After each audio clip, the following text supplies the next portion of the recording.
ಅವ ಸುಡುಗಾಡಿಸಿದ್ದು ಕೇಳಿದಾಗ ಆ ಊರಾಗಿಂದ ಒಂದು ಹುಡುಗ ಅಂತಂತ, ನೀ ಎಟ್ಟು ನುಂಗಿಯೋ ಮಾರಯ್ಯ, ನಮ್ಮ ಊರಾಗ ಘಟಾರಕ್ಕೆ ಘಟಾರ ನುಂಗವ್ರದಾರ, ರಸ್ತಾಕ್ಕೆ ರಸ್ತಾನ ನುಂಗವ್ರದಾರ, ಸೊಸೈಟಿಗೆ ಸೊಸೈಟಿನ ನುಂಗವ್ರದಾರ, ಪಂಚಾಯತಿಗೆ ಪಂಚಾಯತಿನ ನುಂಗವ್ರದಾರ, ನಿನ್ನ ಕಲ್ಲು ನುಂಗಿದ್ದು ನಮಗೇನು ಆಶ್ಚರ್ಯ ಆಗಬೇಕು ಅಂತ ಹೇಳಂದಂಥ ಹುಡುಗ. ಇವತ್ತಿನ ದಿನಮಾನದ ಪರಿಸ್ಥಿತಿ ರೀಪ್ಪ. ಆದ್ರೆ ಅವಾಗ ಹಂಗಿದ್ದಿದ್ದಿಲ್ಲ. ಪ್ರಾಮಾಣಿಕತೆ ಅಂತಂದ್ರೆ ಪ್ರಾಮಾಣಿಕತೆ, ಬಹಳ ದಕ್ಷತೆ ಇರ್ತಿತ್ತು ಅವಾಗ. ಲಂಚ ಅಂಥದ್ದು ಇಂಥದ್ದು ಕೇಳಬೇಡ್ರಿ. ಲಾಲ್ ಬಹದ್ದೂರ್ ಶಾಸ್ತ್ರಿ ಅವ್ರ ಹೆಸರು ಕೇಳಿರಿ ತಂಗಿ? ಲಾಲ್ ಬಹದ್ದೂರ್ ಶಾಸ್ತ್ರಿ ಅವರು ಅಲಹಾಬಾದದೊಳಗೆ ಕಾಂಗ್ರೆಸ್ ಆಫೀಸಿನೊಳಗೆ ಅವ್ರಿಗೊಂದು ನೌಕರಿ ಹತ್ತದ. ನೋಡ್ರಿ, ನಮ್ಮ ದೇಶದೊಳಗೂ ಕೂಡ ಎಂತೆಂಥ ಪ್ರಾಮಾಣಿಕ ವ್ಯಕ್ತಿಗಳು ಇದ್ದರು ಅನ್ನೋದಕ್ಕೆ ಸುಮ್ಮನೆ ಒಂದು ಉದಾಹರಣೆ ಕೊಡಕತ್ತೇನೆ. ತಿಂಗಳ ಪಗಾರ ಎಷ್ಟು ತಂಗಿ ಆಗಿನ ಕಾಲದೊಳಗೆ? 40 ರೂಪಾಯಿ. 40 ರೂಪಾಯಿ ದುಡಿತಿದ್ರು, ಪ್ರಾಮಾಣಿಕತೆಯಿಂದ ದುಡಿತಿದ್ರು. ತಿಂಗಳಾದ ಕೂಡಲೇ 40 ರೂಪಾಯಿ ಪಗಾರ ಸಿಗ್ತಿತ್ತು. ತರ್ತಿದ್ರು, ಹೆಂಡತಿ ಕೈಯಾಗಿ ಕೊಡ್ತಿದ್ರು. ಬಂದು 5 ತಿಂಗಳಾಗಿತ್ತು. 5 ತಿಂಗಳಾದ ನಂತರ ಲಾಲ್ ಬಹದ್ದೂರ್ ಶಾಸ್ತ್ರೀಜಿಯವರ ಒಬ್ಬ ಗೆಳೆಯ ಬಂದ. ಏನೋ ಗೆಳೆಯ, ನಾ ಭಾಳ ತೊಂದರೆಯೊಳಗದೀನಿ, ನನಗೊಂದು 50 ರೂಪಾಯಿ ನೀ ಸಹಾಯ ಮಾಡ್ತೀಯೇನೋ ಅಂತ ತಿಳ್ಕೊಂಡು ಲಾಲ್ ಬಹದ್ದೂರ್ ಶಾಸ್ತ್ರೀಜಿ ಅವರಿಗೆ ಗೆಳೆಯ ಕೇಳ್ದ. ಅವಾಗ ಲಾಲ್ ಬಹದ್ದೂರ್ ಶಾಸ್ತ್ರಿಗಳಂತಾರ, ಇಲ್ಲ ಗೆಳೆಯ, ನನಗೆ ಇರಾಕ 40 ರೂಪಾಯಿ ಪಗಾರ ಅದ. 40 ರೂಪಾಯಿ ಪಗಾರದೊಳಗೆ ಒಂದು ತಿಂಗಳು ನಾನು ಮನೆ ನಡೆಸ್ಬೇಕು. ನಿನ್ನ ಹತ್ರ ನಿನಗೆ ಕೊಡಾಕ ನನ್ನ ಹತ್ರ ಏನೂ ದುಡ್ಡಿಲ್ಲ ಅಂತ ತಿಳ್ಕೊಂಡು ಲಾಲ್ ಬಹದ್ದೂರ್ ಶಾಸ್ತ್ರೀಜಿಯವರು ಹೇಳಿದ್ರಂತ. ಇಷ್ಟು ಹೇಳೋದ ತಡ ಒಳಗಿರ್ತಕ್ಕಂಥ ಹೆಂಡತಿ, ರೀ ಬರ್ರಿ ಇಲ್ಲಿ ಒಳಗ ಅಂತ ತಿಳ್ಕೊಂಡು ಲಾಲ್ ಬಹದ್ದೂರ್ ಶಾಸ್ತ್ರೀಜಿಯವರನ್ನು ಕರೆದ್ರಂತ. ಯಾಕಂತ ಒಳಗೆ ಹೋದ್ರಂತ, ಇಲ್ಲ ಮತ್ತು ನಿಮ್ಮ ಗೆಳೆಯ ಒಂದು 50 ರೂಪಾಯಿ ಕೇಳಕತ್ತಾನ, ತೊಂದರೆ ಒಳಗದಾನಂತ, ನನ್ನ ಹತ್ರ ಅದವ ಕೊಡ್ಲೇನ್ರಿ ಅಂತ ಕೇಳಿದ್ಳಂತ ಹೆಂಡತಿ. ಯಾರು ಬೇಡ ಅಂತಾರ ಮಾರೈತಿ, ಮೊದಲು ಕೊಡು ಅಂತ ತಿಳ್ಕೊಂಡು ಅಂದಾಗ ಕೊಟ್ಟಳಂತ. ಅದನ್ನು ಗೆಳೆಯಾಗ ಕೊಟ್ರಂತ. 50 ರೂಪಾಯಿ ಇದ್ದು ತಗೋರಪ್ಪ ಅಂತ ತಿಳ್ಕೊಂಡು ಕೊಟ್ಟಾಗ ಗೆಳೆಯ ಖುಷಿಯಿಂದ ಹೋದ ಅಂತ. ಒಳಗೆ ಬಂದು ಕೇಳ್ತಾರ, ಅಲ್ಲ ನಿನ್ನ ಹತ್ರ 50 ರೂಪಾಯಿ ಎಲ್ಲಿಂದ ಬಂದು? ಅವಾಗ ಹೆಂಡತಿ ಅಂತಾಳಂತ, ತಿಂಗಳ ಪಗಾರ ಮುಗಿದ ಕೂಡಲೇ ನೀವೇನು ಮಾಡ್ತಿದ್ರಿ? ಯಾವಾಗ ನಿಮ್ಮ ತಿಂಗಳ ಪಗಾರ ಆಗ್ತಿತ್ತು ತಂದು ನನ್ನ ಕೈಯಾಗ ಕೊಡ್ತಿದ್ರಿ ನೀವು 40 ರೂಪಾಯಿ. ಅದಕ್ಕೆ ನಾ ಏನು ಮಾಡ್ತಿದ್ನಿ ಅಂತಂದ್ರೆ 10 ರೂಪಾಯಿ ತೆಗೆದಿಟ್ಟು 30 ರೂಪಾಯಿದೊಳಗೆ ಮನಿ ಎಲ್ಲ ನಡೆಸ್ತಿದ್ನಿ. ತಿಂಗಳ 10 ರೂಪಾಯಿ ತೆಗೆದಿದ್ದು 5 ತಿಂಗಳದ 50 ರೂಪಾಯಿ ಆಯ್ತು. ಅದಕ್ಕೆ ಅದೇ 50 ರೂಪಾಯಿ ನಾನು ನಿಮಗೆ ಕೊಟ್ನಿ ಅಂತ ತಿಳ್ಕೊಂಡು ಹೆಂಡತಿ ಅಂತಾಳಂತ. ಅದೇ ದಿವಸ ಸರ್ಕಾರಕ್ಕೆ ಪತ್ರ ಬರೀತಾರ. ಏನಂತ ಪತ್ರ ಬರೀತಾರೆ ಗೊತ್ತದೇನು? ಲಾಲ್ ಬಹದ್ದೂರ್ ಶಾಸ್ತ್ರೀಜಿ ಅವರು, ಮಾನ್ಯರೇ, ನನ್ನ ಸಂಸಾರಕ್ಕೆ ತಿಂಗಳಿಗೆ ನೀವು 40 ರೂಪಾಯಿ ಕೊಡ್ತಾ ಅದೀರಿ, ಆದರೆ ನನಗೆ 30 ರೂಪಾಯಿ ಸಾಕಾಗ್ತವ, ಇನ್ನು ಮುಂದೆ ನೀವು 10 ರೂಪಾಯಿ ಕಡಿಮೆ ಕೊಡ್ರಿ ಅಂತ ಸರ್ಕಾರಕ್ಕೆ ಪತ್ರ ಬರೆದರಂತ ಲಾಲ್ ಬಹದ್ದೂರ್ ಶಾಸ್ತ್ರೀಜಿ ಅವರು. ಇಂಥವ್ರು ಸಿಗ್ತಾರ್ಯಪ್ಪ? ಇವು ಸಾಲಲಾಗ್ಯವ ಮಾರಾಯ, ಇನ್ನಟ್ಟು ಕೊಡ್ರಿ ಅಂತ ತಿಳ್ಕೊಂಡು ಪತ್ರ ಬರೆಯೋರು ನಾವು. ಆದರೆ ಶಾಸ್ತ್ರೀಜಿಯವ್ರು ಹಂಗಲ್ಲ, 10 ರೂಪಾಯಿ ಕಡಿಮೆ ಪಗಾರ ಕೊಡ್ರಿ ಅಂತ ಪತ್ರ ಬರೀತಾರೆ. ಯಾವಾಗ ಮುಂದವರು ಪ್ರಧಾನಮಂತ್ರಿಗಳಾಗ್ತಾರೆ ಅವಾಗ ಅವ್ರ ಮಗ ಬರ್ತಾನಂತ. ಮಗ ಬಂದು, ಅಪ್ಪ, ಎಲ್ಲ ಗೆಳೆಯರು ಕಾರ್ ತಗೋ, ನಿಮ್ಮ ಅಪ್ಪ ಪ್ರಧಾನಮಂತ್ರಿ ಆಗ್ಯಾನ, ಅದಕ್ಕೆ ಕಾರ್ ತಗೋ ಅಂತೇಳಿ ಗಂಟು ಬಿದ್ದಾರೆ, ಅದಕ್ಕೆ ನನಗೊಂದು ಕಾರ್ ಕೊಡಿಸು ಅಂತ ತಿಳ್ಕೊಂಡು ಶಾಸ್ತ್ರೀಜಿಯವ್ರ ಮಗ ಕೇಳಿದಾಗ, ಎಷ್ಟಕ್ಕೆ ಬರ್ತದಪ್ಪ ಕಾರ್ ಅಂತ ಕೇಳ್ತಾರಂತ ಲಾಲ್ ಬಹದ್ದೂರ್ ಶಾಸ್ತ್ರೀಜಿಯವರು. ಅಪ್ಪ, 12,000 ರೂಪಾಯಿ ಕೊಟ್ವಿ ಅಂತಂದ್ರೆ ಫೇಟ್ ಕಾರ್ ಬರ್ತದ ಅಂತ ಹೇಳಂದಂತ. ಯಾವ ಕಾರು? ಫೇಟ್. ಯಾವಾಗ 12,000 ರೂಪಾಯಿಗೆ ಕಾರ್ ಬರ್ತದ ಅಂದ ಕೂಡಲೇ ತಮ್ಮ ಹತ್ರ ನೋಡ್ತಾರೆ ಲಾಲ್ ಬಹದ್ದೂರ್ ಶಾಸ್ತ್ರೀಜಿಯವರು. ಎಷ್ಟು ಸಾವಿರ ಇದ್ದು ಅಂತಂದ್ರೆ ಬರೀ 4,000 ಇದ್ದು ಅಂತ ಅವ್ರ ಹತ್ರ. ನೋಡ್ರಿ, ಭಾರತ ದೇಶದ ಒಬ್ಬ ಪ್ರಧಾನಮಂತ್ರಿ ಹತ್ರ ಇದ್ದಿದ್ದು ದುಡ್ಡು ಎಷ್ಟು? ಕೇವಲ 4,000. ಅಲ್ಲಪ್ಪ, ನನ್ನ ಹತ್ರ 4,000ದವ ಹೆಂಗದ? ನನಗೇನು ಗೊತ್ತಿಲ್ಲಪ್ಪ, ನನಗೊಂದು ಕಾರ್ ಕೊಡ್ಸಂತ ನಮ್ಮ ಮಗ. 8,000 ರೂಪಾಯಿ ಬ್ಯಾಂಕಿನೊಳಗೆ ಸಾಲ ತೆಗೆದು ಮಗನಿಗೆ ಕಾರ್ ಕೊಡಿಸಿದ್ರಂತ. ಯಾರು? ಲಾಲ್ ಬಹದ್ದೂರ್ ಶಾಸ್ತ್ರೀಜಿ ಅವರು. ಯಾವಾಗ ಅವ್ರು ತೀರ್ಕೋತಾರ, ಆ ಕಾರಿನ ಸಾಲ ಇನ್ನೂ ಇತ್ತಂತ ಬ್ಯಾಂಕಿನಾಗ. ಸರ್ಕಾರದವರು ನಾವು ಆ ಸಾಲ ಮುಟ್ಟಿಸ್ತೀವಿ ಅಂತ ಹೇಳಂದ್ರೆ ಲಾಲ್ ಬಹದ್ದೂರ್ ಶಾಸ್ತ್ರೀಜಿ ಅವ್ರಿಗೆ ಹೆಂಡತಿ ಅಂದಳಂತ, ಸರ್ಕಾರದ ದುಡ್ಡು ನಮಗೆ ಬೇಕಾಗಿಲ್ಲ, ಅವ್ರದ್ದು ಏನು ಸತ್ತ ನಂತರ ಏನು ಬರ್ತದಲ್ಲ ಅದಕ್ಕೆ ಏನಂತಾರಪ್ಪ, ಅದಕ್ಕೆ ಪೆನ್ಷನ್ ಅಂತಾರಲ್ಲ, ಪೆನ್ಷನ್. ಆ ಒಂದು ಪಿಂಚಣಿ ಒಳಗೆ ನಾವು ಮುಟ್ಟಿಸ್ತೀವಿ ಅಂತ ತಿಳ್ಕೊಂಡು ಲಾಲ್ ಬಹದ್ದೂರ್ ಶಾಸ್ತ್ರೀಜಿಯವರು ಕೂಡ ಸರ್ಕಾರದ ಹೆಚ್ಚಿನ 1 ರೂಪಾಯಿನೂ ಕೂಡ ಮುಟ್ಲಿಲ್ಲ. ಅವ್ರು ತೀರ್ಕೊಂಡ ನಂತರ ಅವರ ಧರ್ಮಪತ್ನಿಯೂ ಕೂಡ ಮುಟ್ಲಿಲ್ಲ ಅಂತಂದ್ರೆ ಎಂಥ ಗಂಡ ಹೆಂಡತಿ ಇರಬೇಕು. ಇಂಥ ನಾಯಕರು ನಮ್ಮ ದೇಶದೊಳಗೆ ಆಗಿ ಹೋಗ್ಯಾರ ಅಂತ ತಿಳ್ಕೊಂಡು ಇಂದಿಗೂ ಕೂಡ ಇನ್ನೂ ಪ್ರಾಮಾಣಿಕತೆ ಅನ್ನೋದಕ್ಕೆ ಕಿಮ್ಮತ್ತದ ತಂಗಿ. ಅದಕ್ಕೆ ನಾವು ಏನು ಕಷ್ಟಪಟ್ಟು ಬೆವರು ಸುರಿಸಿ ನಾವೇನು ದುಡಿತೀವಲ್ಲ ಅದ ನಮ್ಮ ಹೊಟ್ಟಿಗೆ ಹತ್ತದ ತಂಗಿ. ಅನ್ಯ ಮಾರ್ಗದಿಂದ, ಬೇರೆ ಮಾರ್ಗದಿಂದ, ವಾಮ ಮಾರ್ಗದಿಂದ ಇನ್ನೊಬ್ಬರಿಗೆ ಟೊಪ್ಪಿಗೆ ಹಾಕಿ, ಇನ್ನೊಬ್ಬರಿಗೆ ತೊಂದರೆ ಕೊಟ್ಟು, ಇನ್ನೊಬ್ಬರಿಗೆ ಅನ್ಯಾಯ ಮಾಡಿದ ದುಡ್ಡ ತಂಗಿ ಎಂದೆಂದಿಗೂ ಅದರಿಂದ ನಾವು ಉದ್ಧಾರ ಆಗೋದಿಲ್ಲ. ಆ ಹಣದಿಂದ ನಮ್ಮ ಮನೆತನ ಒಂದು ದಿವಸ ಹಾಳಾಗೇ ಹೊರತು ನಾವೆಂದೂ ಉದ್ಧಾರ ಆಗೋದಿಲ್ಲ. ಅದಕ್ಕೆ ಪ್ರಾಮಾಣಿಕತೆ, ಸತ್ಯ, ಶುದ್ಧ ಅದೇ ಶ್ರೇಷ್ಠ ತಂಗಿ, ಅದೇ ಶ್ರೇಷ್ಠ. ಯಾವಾಗ ಇಂಥದೊಂದು ಘಟನೆ ನಡೆದಿತ್ತು, ಮುಂದೆ ಏನಾಗ್ತದ ಅಂತಂದ್ರೆ ಆ ಬಿಜ್ಜಳ ಮಹಾರಾಜನಿಗೆ ಕಲ್ಯಾಣದ ರಾಜ್ಯದ ಅಧಿಪತಿಯಾಗತಕ್ಕಂಥ ಯೋಗ ಬರ್ತದ. ಕಲ್ಯಾಣ ಅಂತಂದ್ರೆ ಗೊತ್ತು ತಂಗಿ, ಈಗೇನೋ ನಾವು ಬಸವ ಕಲ್ಯಾಣ ಅಂತೀವಲ್ಲ ಬೀದರ್ ಜಿಲ್ಲಾದೊಳಗೆ. ಆ ಬಸವ ಕಲ್ಯಾಣದೊಳಗೆ ಬಹಳ ವಿಸ್ತಾರವಾಗಿರ್ತಕ್ಕಂಥ ಒಂದು ದೊಡ್ಡ ರಾಜ್ಯ ಅದು. ಕಲ್ಯಾಣ ರಾಜ್ಯ ಅಂತಂದ್ರೆ ಬಹಳ ವಿಸ್ತಾರವಾಗಿರ್ತಕ್ಕಂಥ, ಬಹಳ ಸಂಪದ್ಭರಿತವಾಗಿರ್ತಕ್ಕಂಥ, ಐಶ್ವರ್ಯದಿಂದ ಕೂಡಿರ್ತಕ್ಕಂಥ ರಾಜ್ಯ ಅದು. ಕಲ್ಯಾಣದ ರಾಜ್ಯ ಆಗಿನ ಕಾಲದೊಳಗೆ. ಅಂಥ ಕಲ್ಯಾಣ ರಾಜ್ಯಕ್ಕೆ ಅಧಿಪತಿಯಾಗತಕ್ಕಂಥ ಒಂದು ಯೋಗ ಬಿಜ್ಜಳ ಮಹಾರಾಜನಿಗೆ ಕೂಡಿ ಬಂತು. ರಾಜ ತನ್ನ ಎಲ್ಲ ಪರಿವಾರವನ್ನು ಕರೆದುಕೊಂಡು ಎಲ್ಲಿಗೆ ಬಂದ? ಕಲ್ಯಾಣಕ್ಕೆ ಬಂದ. ಜೊತೆಯಲ್ಲಿ ಬಸವಣ್ಣನವರನ್ನು ಕೂಡ ಕರ್ಕೊಂಡು ಬಂದ. ಯಾವಾಗ ಕಲ್ಯಾಣಕ್ಕೆ ಬಸವಣ್ಣನವರು ಬರಾಕತ್ತಾರ ಅನ್ನೋ ಸುದ್ದಿ ಗೊತ್ತಾತೋ, ಕಲ್ಯಾಣದಲ್ಲಿ ಇರ್ತಕ್ಕಂಥ ಸಾವಿರಾರು ಜನರಿಗೆ ಆ ಬಸವಣ್ಣನನ್ನು ನೋಡಬೇಕು ಅನ್ನೋ ಹಂಬಲ, ಬಸವಣ್ಣನ ವಾರ್ತೆ, ಬಸವಣ್ಣನ ಕೀರ್ತಿ ಎಲ್ಲ ಜನ ಕೇಳಿಬಿಟ್ಟಿದ್ರು. ಬಸವಣ್ಣ ಕಲ್ಯಾಣಕ್ಕೆ ಬರಾಕತ್ತಾನ ಅನ್ನೋದು ಗೊತ್ತಾಗಿ ಆ ಕಲ್ಯಾಣ ನಾಡಿನ ಜನ ಎಲ್ಲ ಸಾಲಾಗಿ ರಸ್ತೆ ಗೊಂಟ ಬಸವಣ್ಣ ಹೆಂಗರ ಇರಬೇಕು ಅಂತ ತಿಳ್ಕೊಂಡು ನಿಂತು ನೋಡಾಕ ಬರಾಕತ್ರು. ಬಸವಣ್ಣನ ನೋಡಿದ್ರು. ಬಸವಣ್ಣವರು ಅವರನ್ನು ನೋಡಿ ಶರಣಾರ್ಥಿ ಅಂದರು. ಅವರು ಕೂಡ ಕೈ ಜೋಡಿಸಿದ್ರು. ಯಾವಾಗ ಕಲ್ಯಾಣ ರಾಜ್ಯಕ್ಕೆ ಬಿಜ್ಜಳ ಮಹಾರಾಜ ಅಧಿಪತಿಯಾಗಿ 1-2 ವರ್ಷ ಕಳೆದಿರಲಿಲ್ಲ. ಓಲಗ ಏನು ಆ ಸಭಾ ಮಂಟಪ ಇರ್ತದಲ್ಲ, ಸಿಂಹಾಸನದ ಮೇಲೆ ರಾಜನಾಗಿರ್ತಕ್ಕಂಥ ಬಿಜ್ಜಳ ಕುಳಿತುಕೊಂಡಿದ್ದಾನೆ. ಈ ಕಡೆ ಅನೇಕ ಜನ ಸಾಮಂತ ರಾಜರು ಕುಳಿತುಕೊಂಡಿದ್ದಾರೆ. ಈ ಕಡೆ ಅನೇಕ ಅಧಿಕಾರಿಗಳು ಕುಳಿತುಕೊಂಡಿದ್ದಾರೆ. ರಾಜ್ಯದ ಕಾರ್ಯಕಲಾಪ ಕುರಿತು ವಿಚಾರವನ್ನು ಮಾಡ್ತಾ ಇರತಕ್ಕಂಥ ಸಂದರ್ಭದೊಳಗ ಮೇಲಿನಿಂದ ಆಕಾಶ ಮಾರ್ಗದಿಂದ ಒಂದು ಓಲೆ ಬೀಳುತ್ತದ, ಒಂದು ಕಾಗದ ಬಿದ್ದಂಗ ಬೀಳುತ್ತದ. ರಾಜ ನೋಡ್ದ, ಅದೇನದ ತಗೊಂಡು ಬರ್ರಿ ಅಂತ ತಿಳ್ಕೊಂಡು ರಾಜ ಸೇವಕರಿಗೆ ಹೇಳ್ದ. ಅದನ್ನ ಸೇವಕರು ತಂದು ಕೊಟ್ಟರು. ಒಂದು ಏನೋ ಬರೆದಿರ್ತಕ್ಕಂಥ ಪತ್ರ ಇದ್ದಂಗ ಇತ್ತು. ಆದ್ರೆ ಆ ಅಕ್ಷರ ಮಾತ್ರ ರಾಜನಿಗೆ ಗೊತ್ತಾಗ್ಲಿಲ್ಲ. ಯಾವ ಭಾಷೆ, ಯಾವ ಲಿಪಿ ಅನ್ನೋದು ಗೊತ್ತಾಗ್ಲಿಲ್ಲ. ಅಲ್ಲಿ ಇರ್ತಕ್ಕಂಥ ಸಾಮಂತ ರಾಜರಿಗೆ ತೋರಿಸ್ದ, ಇದು ಯಾವ ಭಾಷೆ, ಏನದ ನಿಮಗೆ ಗೊತ್ತಾಗ್ತದೇನು ನೋಡ್ರಿ ಅಂತ ಕೊಟ್ಟ. ಅವರು ನಮಗೆ ಗೊತ್ತಾಗಬಲ್ದು ಅಂತ ತಿಳ್ಕೊಂಡು ಹೇಳಿದ್ರು. ಅನೇಕ ಜನ ಪಂಡಿತರಿದ್ರು, ಜ್ಞಾನಿಗಳಿದ್ರು, ಅವ್ರ ಕೈಯಾಗ ಕೊಟ್ಟ. ಇದು ಏನದ ನೋಡ್ರಿ, ನಮಗೂ ಗೊತ್ತಾಗಬಲ್ದು, ಇದು ಯಾವ ಭಾಷೆ ಅನ್ನೋದು ಗೊತ್ತಾಗಬಲ್ದು. ಅಲ್ಲಿ ಇರ್ತಕ್ಕಂಥ ಇನ್ನೊಬ್ಬ ಅಧಿಕಾರಿ ಯಾರು ಹೇಳ್ರಿ?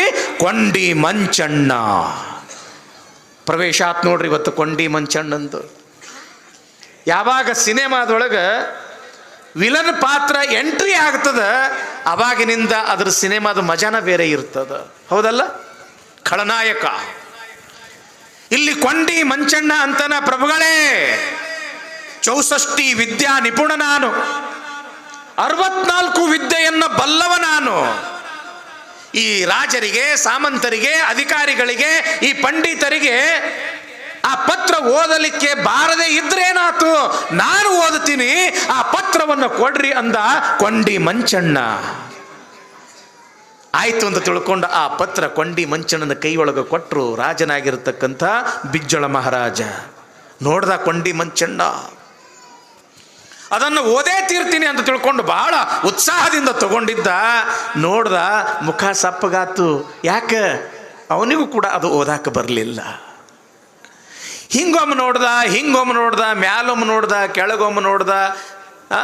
ನೋಡಿ ಅಂತಾನ, ರಾಜರೇ ಇದು ಯಾವ ಭಾಷೆನೂ ಅಲ್ಲ, ಯಾವ ಲಿಪಿನೂ ಅಲ್ಲ, ಯಾವ ಪತ್ರವಂತೂ ಮೊದಲೇ ಅಲ್ಲ.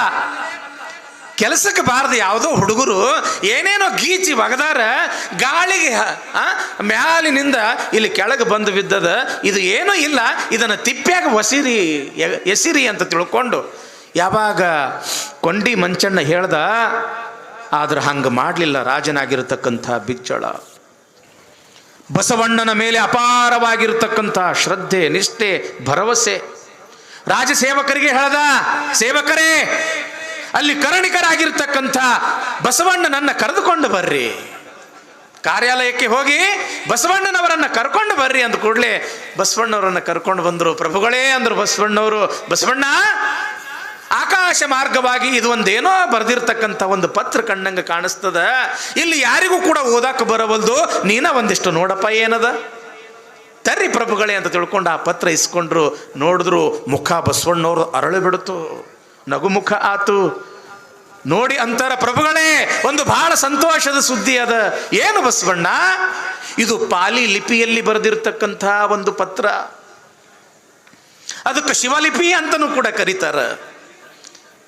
ಹಿಂದೆ ಈ ರಾಜ್ಯವನ್ನ ಆಳಿರ್ತಕ್ಕಂಥ ಚಾಳುಕ್ಯ ರಾಜರು ಬರೆದಿರ್ತಕ್ಕಂಥ ಪತ್ರ ಇದು.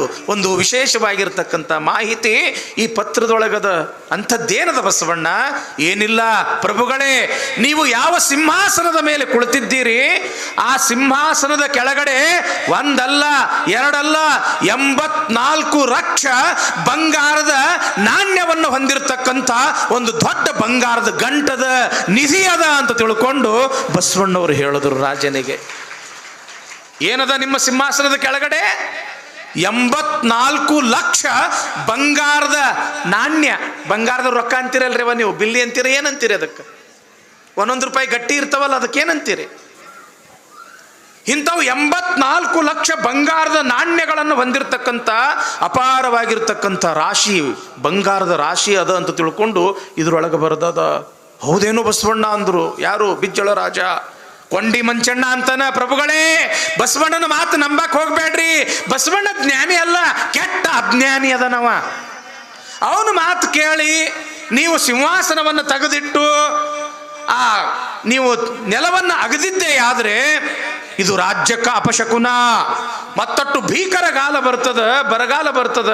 ಅದಕ್ಕೆ ಆ ಸಿಂಹಾಸನವನ್ನು ಎತ್ತಿ ಇಡಬೇಡ್ರಿ ಅಂತಾನ ಕೊಂಡಿ ಮಂಚಣ್ಣ.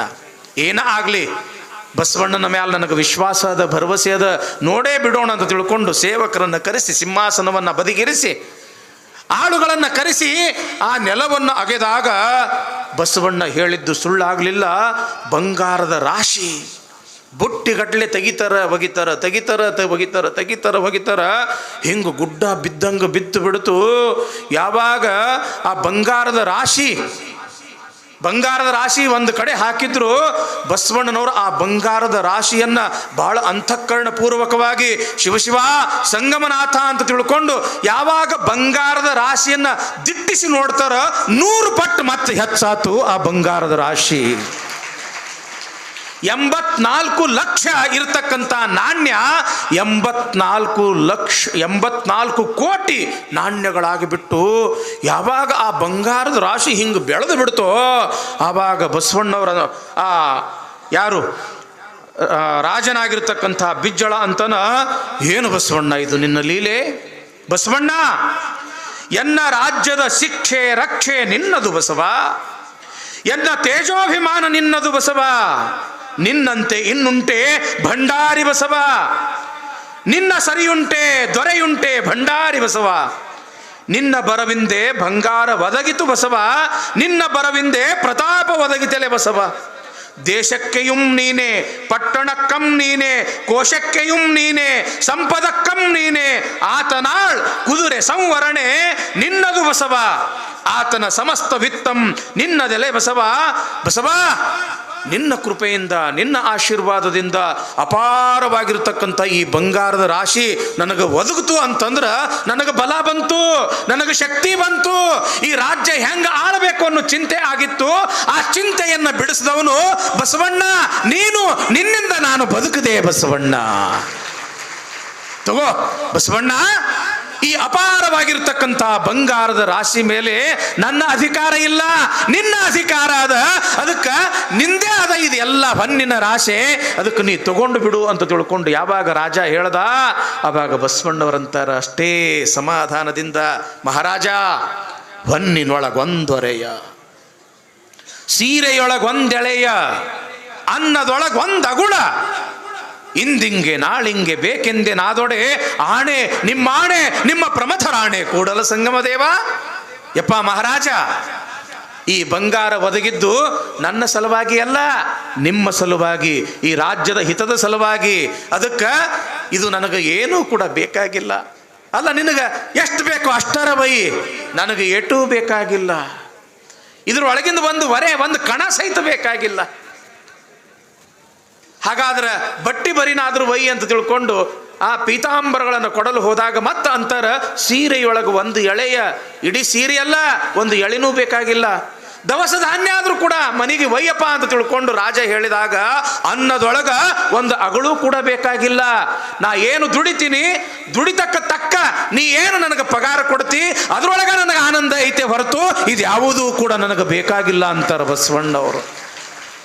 ಇವತ್ತಷ್ಟೇ ಅಲ್ಲ, ಮುಂದಿನ ದಿನಮಾನದೊಳಗೂ ಕೂಡ ಇಂಥದೊಂದು ನಾ ಕೆಲಸ ಮಾಡಿಕೊಟ್ಟಿನಿ, ನನಗೆ ನೀ ಸಹಾಯ ಮಾಡು ಅಂತ ತಿಳ್ಕೊಂಡು ಒಂದು ವೇಳೆ ನಾ ಕೇಳಿದ್ದೆ ಆದರೆ ಆಣೆ, ನಿಮ್ಮ ಪ್ರಮಥರಾಣೆ ಕೂಡಲ ಸಂಗಮ ದೇವ.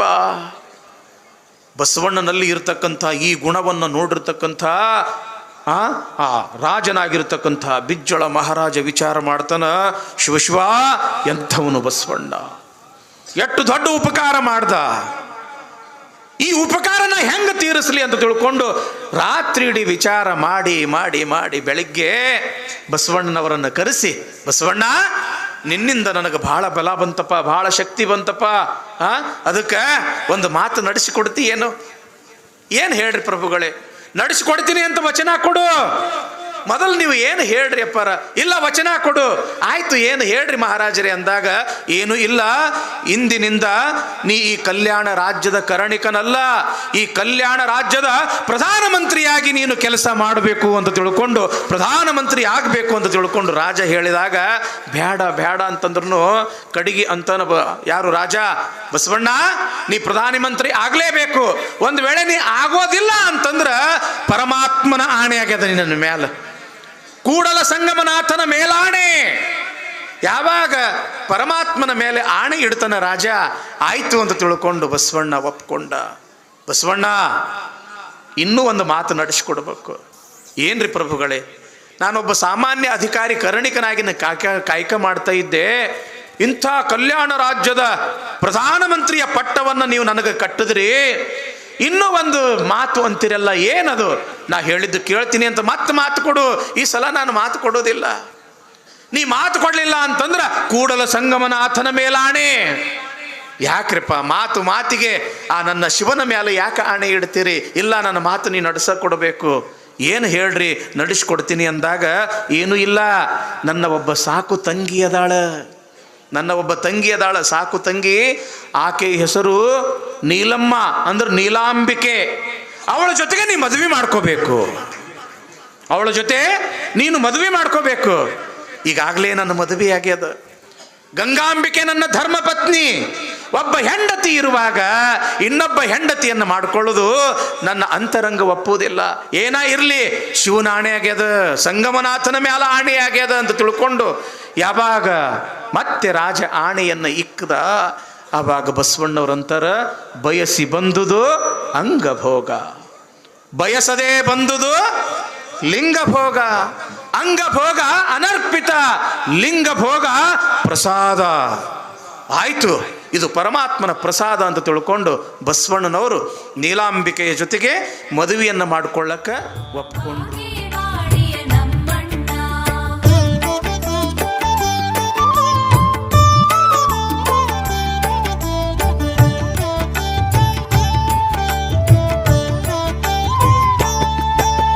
ನಾನತ್ವವನು ಬಿಡಿಸನ್ನ,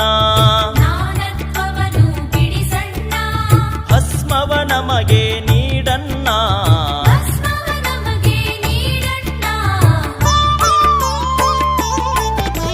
ಮಹಿಮಾ ಪುರುಷನು ನೀನನ್ನ,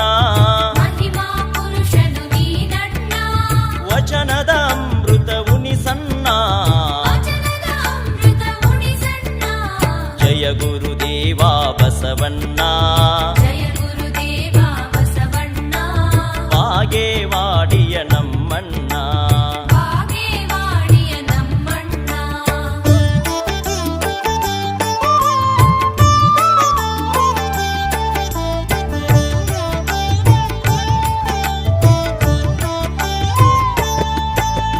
ದಾಸೋಹ ಮೂರ್ತಿಯೇ ಬಸವಣ್ಣ ದಾಸೋಹ ಮೂರ್ತಿಯೇ ಬಸವಣ್ಣ ಧರ್ಮದ ದಾರಿಗೆ ನಡೆಸಣ್ಣ ಧರ್ಮದ ದಾರಿಗೆ ನಡೆಸಣ್ಣ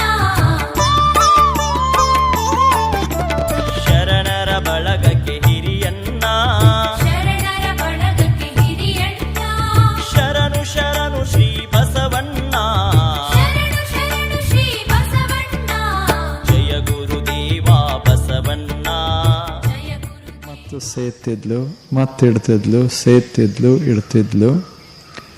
ಅದನ್ನು ನೋಡ್ಕೋತ ನಿಂತ ಒಂದಿಷ್ಟು ನೀರು ಹಾಕಿ ಅಂದ. ಆಕೆ ನೀರು ಹಾಕಲಿಕ್ಕೆ ಹಿಂಗೆ ಕೈ ಮಾಡಿ ನೀರು ಹಾಕ್ತಾ ಇದ್ಲು. ಆವಾಗ ಎಲ್ಲಿಂದ ಕೊಡ ಎತ್ತಿದ್ಲಲ್ಲ ಅದನ್ನು ನೋಡ್ದ. ಅಲ್ಲಿ ತಗ್ಗು ಬಿದ್ದಿತ್ತು, ಕಲ್ಲಾಗ ತಗ್ಗು ಬಿದ್ದಿತ್ತು. ಅವ ನೀರು ಕುಡಿಯೋದ ನಿಲ್ಲಿಸಿ ಕೇಳ್ದ, ಇದು ಹೇಗೆ ತಗ್ಗು ಬಿತ್ತಿಲ್ಲೇ ಅಂತ. ಅವಾಗ ಆಕೆ ಹೇಳಿದ್ಲು, ಮಣ್ಣಿನ ಕೊಡ ಆದರೆ ಏನಾಯಿತು, ಇಟ್ರ ಮೆಲ ಇಟ್ರ ತಗ್ಗು ಬಿದ್ದೇ ಬೀಳ್ತದ ಅಂತ. ಅವಾಗ ಅವಾಗ ಹೊಳಿತು, ಏನು ಮಾಡಿದರೆ ಬಿಟ್ಟು ಬಿಡದೆ ಮಾಡಿದರೆ ಆಗ್ತದ ಅಂತ. ಮಣ್ಣಿನ ಕೊಡ ಇಟ್ರ ಕಲ್ಲ ಸವಿತದಂದ್ರೆ ಓದಿದರೆ ನಾಯಕ ಆಗಲಿಕ್ಕಿಲ್ಲ ಅಂದ. ಅಸಾಧ್ಯ ಅಂತ ನಾನೇನು ತಿಳ್ಕೊಂಡೇನಿ, ಇದನ್ನ ತೆಗೆದು ಒಗಿಬೇಕು ಅಂತ ಹೊರಟ. ಅವನ ಹೆಸರು ಭೂಪದೇವ. ಬಹಳ ದೊಡ್ಡ ವ್ಯಕ್ತಿ ಆಗ್ತಾನ ಮುಂದೆ. ಬರೀ ಇದು ಮಣ್ಣಿನ ಕೊಡ ಇಟ್ಟಿದ್ದು ಕಲ್ಲನ್ನ ಸವಿಸಿ ಬಿಡ್ತದೆ.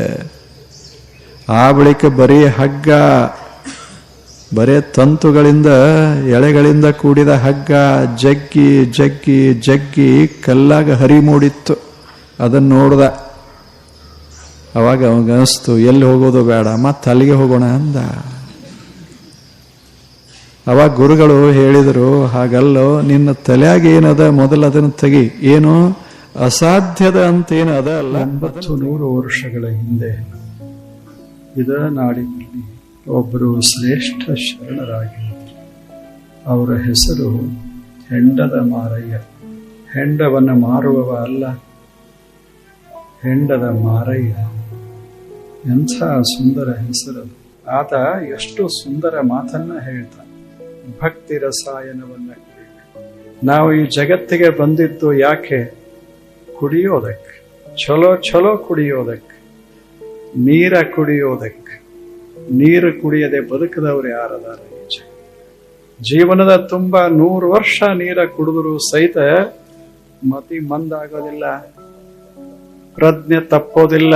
ಎಷ್ಟು ಸುಂದರವಾಗಿ 100 ವರ್ಷ ಹಾಲ ಕುಡಿಬೇಕು. ಆಲ್ಕೋಹಾಲ್ ಅಲ್ಲ, ಹಾಲ ಕುಡಿಬೇಕು.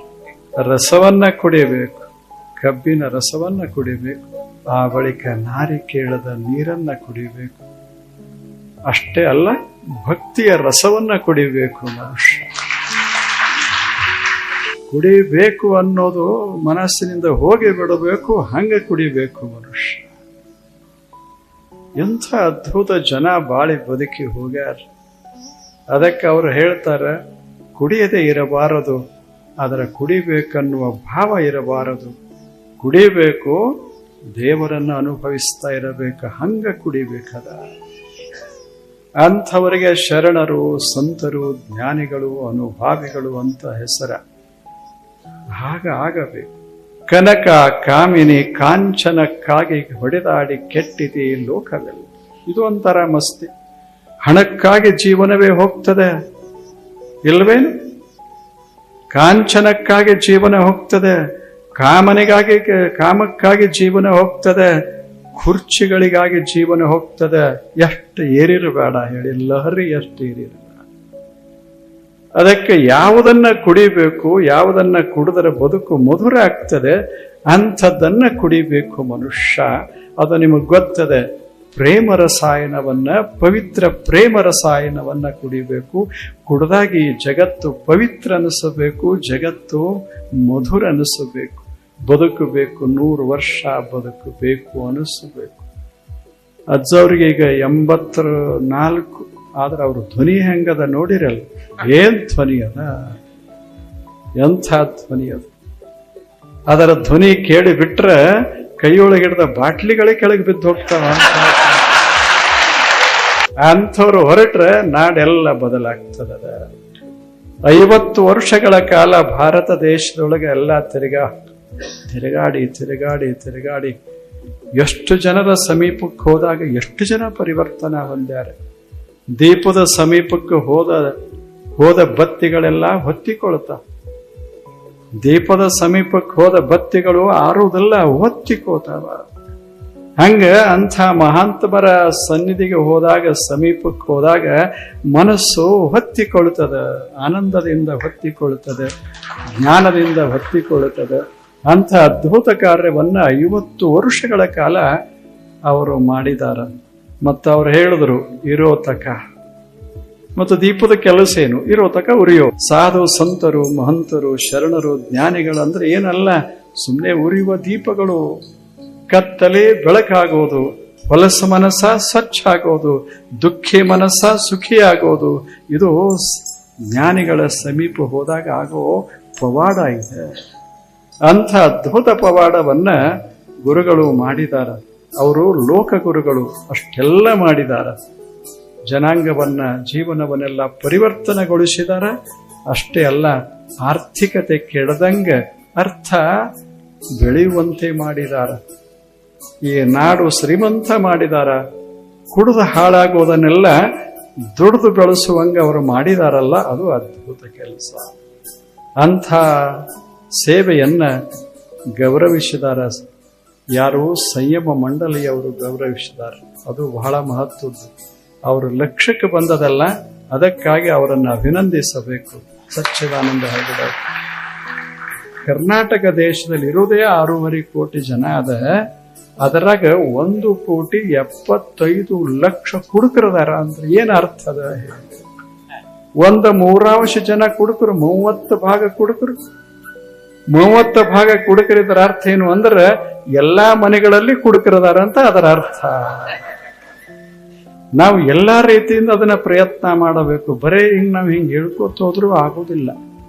ಅದಕ್ಕೆ ಕಾಯ್ದೆನೂ ಮಾಡಬೇಕು, ಪಕ್ಕಾ ಕಾಯ್ದೆನೂ ಮಾಡಬೇಕು. ಆ ಬಳಿಕ ನಾವು ಈ ಕೆಲಸ ಮಾಡಬೇಕು. ಅಂದ್ರೆ ಪೋಷಕ ಆಗ್ತದೆ, ಒಂದಕ್ಕೊಂದು ಪೋಷಕ ಆಗ್ತದೆ. ಅದನ್ನೆಲ್ಲ ಸಿಗಂಗ ಮಾಡಿ ಆ ಬಳಿಕ ನೀವು ಕುಡಿಯಾಕ ಹೋಗಬೇಡ್ರಿ.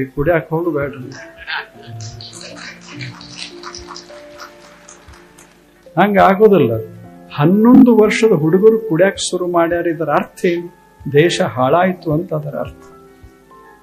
ವಿಚಾರ ಮಾಡಬೇಕು. ಮಕ್ಕಳು 11ರವರು ಕುಡಿದ್ರೆ ಅವ್ರ ಮಕ್ಕಳು ಹೆಂಗಾಗಿರ್ಬೇಡ, ಅವು 1ಕ್ಕೆ ಕುಡಿಯಾಕ ಶುರು ಮಾಡ್ತಾರೆ. ಆಲೋಚನೆ ಉಳಿದ ಎಲ್ಲಾ ಸಮಸ್ಯೆಗಳಿಗೆ ಬಹಳ ಮಹತ್ವ ಕೊಡದೆ ಮೊದಲು ಇದನ್ನು ಬಿಡಿಸಬೇಕು. ಕಾಯ್ದೆ ಕಡ್ಡಾಯವಾಗಿ ಮಾಡಬೇಕು. ಕೆಲವು ಮಾಡಬೇಕು. ಎಲ್ಲರೂ ಕೂಡಿ ನಾವು ಪ್ರಯತ್ನ ಮಾಡಿ ಕಡ್ಡಾಯವಾಗಿ ಅದನ್ನ ಮಾಡಿ ಆ ಬಳಿಕ ನಾವು ಪ್ರಯತ್ನ ಮಾಡೋದು. ಇಷ್ಟಾಗಿನೂ ಕುಡಿತಾರಲ್ಲ, ಆ ಬಳಿಕ ಎಲ್ಲರೂ ಅದಕ್ಕೆ ಪ್ರಯತ್ನ ಮಾಡಿದರೆ ಸಿಗದಂಗೆ ಮೊದಲು ಮಾಡಬೇಕು. ಯಾವುದರಿಂದ ಏನಾಗುತ್ತದೆ, ಏನು ಕುಡಿಬೇಕು, ಏನು ಕುಡಿಬಾರದು, ಏನು ತಿನ್ನಬೇಕು, ಏನು ತಿನ್ನಬಾರದು, ಇದು ಪ್ರಜ್ಞಾ. ಇದಕ್ಕೆ ಧರ್ಮ ಅಂತ ಕರೆದಾರ. ಕನಿಷ್ಠ ಇಷ್ಟು ನಾವೆಲ್ಲ ಬುದ್ಧಿವಂತರೇ. ನಾವು ಕೊನೆಗೆ ವಿಕಾಸದ ಕೊನೆಯ ಹಂತದಲ್ಲಿ ಅದೇವಿ ಅಂತ ನಾವು ಹೇಳ್ಕೊತೇವೆ. ಆದ್ರೆ ವಿಕಾಸದ ಕೆಳಗಿನ ಹಂತದವರು ಏನು ಮಾಡೋದಿಲ್ಲ, ಅದನ್ನು ನಾವು ವಿಕಾಸದ ಕೊನೆಯ ಹಂತದವರು ಮಾಡ್ತಾ ಇದ್ದೇವೆ. ಇದು ಆಶ್ಚರ್ಯ ಅಲ್ಲ? ಎಷ್ಟು ಆಶ್ಚರ್ಯ!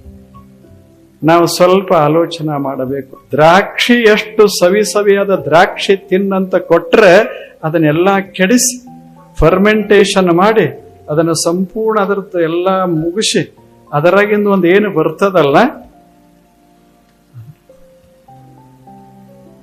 ದೇವರಂದ ನಾ ಏನು ಮಾಡಿಬಿಟ್ಟೆ, ಇವ ಏನು ಮಾಡ್ತಾ ಇದ್ದಾನೆ.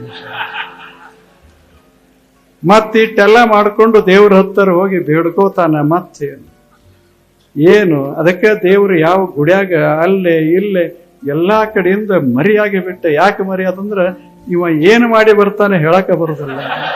ಜಗತ್ತಿನ ಎಲ್ಲ ಸಂತರು ಜ್ಞಾನಿಗಳು ಹೇಳುವ ರೀತಿ ಅದೇ. ಇಷ್ಟೆಲ್ಲ ಜನ ನಿಮ್ಮ ನಿಮ್ಮ ಮನೆಗೆ ಹೋಗಿ ನಿಮ್ಮ ಗೆಳೆಯರಿಗೆ ಸಂಯಮದ ಪಾಠ ಹೇಳಿ ಬಿಟ್ರೆ ಕರ್ನಾಟಕ ಮತ್ತೆ ಸುಂದರವಾಗ್ತದೆ. ಅಜ್ಜವರು ಒಬ್ಬರೇ ತಿರುಗಾಡಿ ಹೆಂಗ ಮಾಡ್ಯಾರ, ಇಷ್ಟು ಜನ ಶುರು ಮಾಡಿ ಬಿಟ್ರೆ ಯಾರು ಕುಡಿತಾರ, ಯಾರು ತಿಂತಾರ? ಮಕ್ಕಳಿಗೆ ಪ್ರತಿಯೊಂದು ಮನೆ ಅದು ಸಂಯಮದ ಮನೆಯಾಗಬೇಕು. ಭಗವಂತನೇ ನಮಗೆ ಪ್ರಶಸ್ತಿ ಕೊಡ್ತಾನ. He knows how to live. ಅಲ್ಲೇ ಹೆಂಗೆ ಬದುಕಬೇಕು ಅದನ್ನ ಇವ ತಿಳ್ಕೊಂಡಾನ ಅಂತ ಭಗವಂತನೇ ಪ್ರಶಸ್ತಿ ಕೊಡಬೇಕು, ನಮ್ಮ ಯದಿನೇ ಪ್ರಶಸ್ತಿ ಕೊಡಬೇಕು. ಅಂಥ ಪ್ರಶಸ್ತಿ ಎಲ್ಲರಿಗೆ ದೊರೆಯುವಂತಾಗಲಿ ಅಂತ ನಾವೆಲ್ಲ ಬಯಸೋಣ. ಪಂಚ ಮಹಾಪಾತಕಗಳಲ್ಲಿ ಶರಿ ಕುಡಿಯೋದೊಂದು ಹಾಕ್ಯಾರ, ನಿಮ್ಗೆ ಗೊತ್ತಿರೋದು. 5 ಮಹಾಪಾತಕಗಳಲ್ಲಿ ಮದಿರಾಪಾನ ಒಂದು ಮಹಾಪಾತಕ. ಯಾವುದನ್ನ ಮಾಡಿದ್ರೆ ಅದಕ್ಕಿಂತ ದೊಡ್ಡ ಪಾತಕವೇ ಇಲ್ಲ, ಪಾಪವೇ ಇಲ್ಲ, ಅಂಥದ್ದು ಶೆರೆ ಕುಡಿಯೋದಂತ ಹೇಳ್ಯಾರ, ಮಹಾಪಾತಕದಲ್ಲಿ ಹಾಕಿದ್ದಾರೆ. ಅದಕ್ಕೆ ನಾವೆಲ್ಲ ಒಂದಿಷ್ಟು ಮನಸ್ಸು ಮಾಡಿ ನಮ್ಮ ಮಕ್ಕಳು ಕುಡಿಬಾರ್ದು, ನಮ್ಮ ಜನ ಸುತ್ತಮುತ್ತಲಿನವರು ಕುಡಿಬಾರ್ದು. ಹಂಗೆ ವಾತಾವರಣವನ್ನು ನಿರ್ಮಾಣ ಮಾಡಿ ಬಿಡಬೇಕು. ಅಂಗಡಿಯವರು ತಾವೇ ಮುಚ್ಕೊಂಡು ಹೋಗಿರ್ಬೇಕು, ಹಂಗ ಕೇಳಬಾರ್ದು. ಅವನ ಅಂಗಡಿ ಮುಚ್ಚಕ್ಕೆ ಹೋಗಬಾರ್ದು, ನಾವು ತಾವೇ ಮುಚ್ಚಿರ್ಬೇಕು, ಒಬ್ಬನೂ ಹೋಗ್ಬಾರ್ದು. ಹೋಗದಿದ್ರೆ ಅವ್ರ್ಯಾಕೆ ಇರ್ತಾರ, ಅಲ್ಲೇ ಕಿತ್ಕೊಂಡು ಹೋಗ್ತಾರ ಅವ್ರು. ಯಾವುದು ಅನಾರೋಗ್ಯಕರವೋ ಅದಕ್ಕೆ ಒಂದಿಷ್ಟು ಪ್ರೋತ್ಸಾಹ ಬರಬೇಕು, ಅದನ್ನು ತೆಗೆದು ಹಾಕೋದಕ್ಕಾಗಿ. ಅಂಥ ವಾತಾವರಣ ನಮ್ಮ ದೇಶದಲ್ಲಿ ನಿರ್ಮಾಣ ಆಗಲಿ ಅಂತ ನಾವೆಲ್ಲ ಹಾರೈಸೋಣ. ಅವರು ಬಿಡಿಸ್ಯಾರ, ನಮಗೆ ಆನಂದ ಆಗ್ಯದ. ಇದಕ್ಕಿಂತ ದೊಡ್ಡ ಶರಣ ತತ್ವ ಇನ್ಯಾವುದು? ಅವರಿಗೆ ಸತ್ಕಾರ ಮಾಡ್ಯಾರ, ಪ್ರಶಸ್ತಿ ಕೊಟ್ಟಾರ, ನಾವು ತಾಳಿ ಹಾಕಿದ್ವಿ, ಚಪ್ಪಾಳಿ ಹಾಕಿದ್ವಿ, ನಮಗೆ ಆನಂದ. ಹಿಂಗ ಇನ್ನೊಬ್ಬರ ಸಂತೋಷ ಕಂಡು ಅದನ್ನು ನಾವು ಸಂತೋಷ ಪಡ್ತೇವಲ್ಲ, ಇದ ಶರಣ ಜೀವನ. ಇದೆ ಇಂಥ ಶರಣರ ನಾಡು ಕರ್ನಾಟಕ.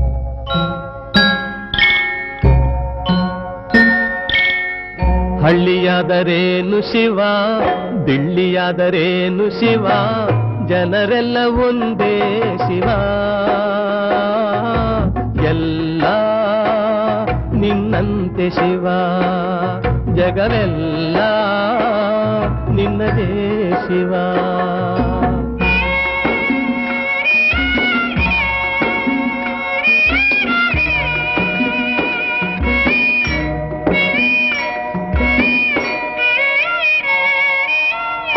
ಎಲ್ಲ ಸಂಪತ್ತನಿಟ್ಟೆ ಎಲ್ಲರಿಗಂದೇ ಕೊಟ್ಟೆ, ಎಲ್ಲ ಸಂಪತ್ತನಿಟ್ಟೆ ಎಲ್ಲರಿಗಂದೇ ಕೊಟ್ಟೆ. ಹಂಚಿಕೊಂಡು ಬಾಳಲರಿಯದ ದುರಾಸೆ ಜನ ವಂಚನೆಯ ಮಾಡುತ್ತಿರುವರು.